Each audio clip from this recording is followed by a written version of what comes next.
Hey there, it's me again. I've taken a little break from selecting delicious Pinot Noirs for our tasting this year to come and do my principal job, which is actually making some tasty Pinot Noir. So we're up at our Barracks vineyard in the Omaka Valley, which is in the southern valleys region of Marlborough.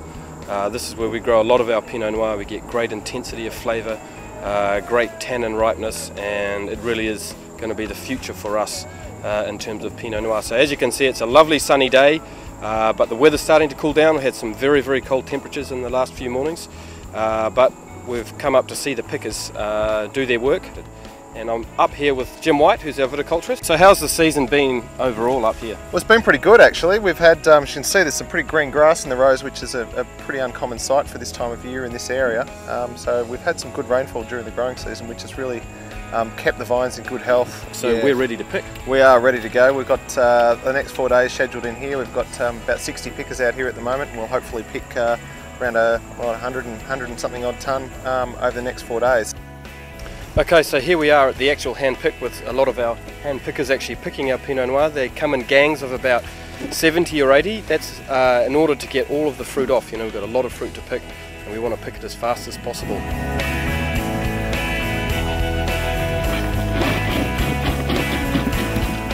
So here we are at Barracks Vineyard still picking Pinot Noir. We've seen the Thai ladies picking into the small bins.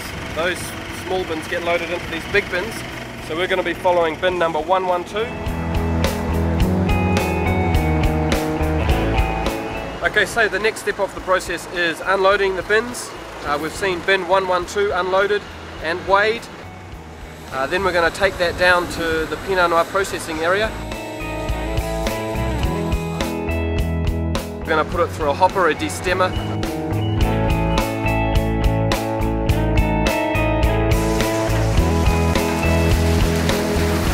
Okay, so this is our final sample. The best way to get a sample of these grapes is to do it while it's being crushed and destemmed, because the whole of the crop passes right in front of you.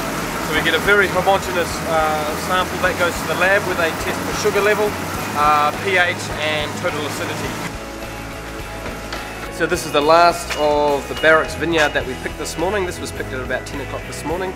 It's about 1:30 now and it's going into tanks. So that bin that we followed all the way from Barracks is now in here, along with all the other bins from the same block. It's probably going to sit in here for about 5 or 6 days before it starts fermenting. We're going to do some plunging on it to extract the colour, extract the flavour, extract the tannin, and then it's going to be wine. And it's probably going to spend about 3 to 4 weeks in this tank here before we press it out and put it into barrel for about a year. So that's been a day in the life of a Pinot Noir grape. Starting off on a chilly morning and ended up being pushed through a long piece of red hose, but it'll get pretty exciting in a few days when it starts fermenting.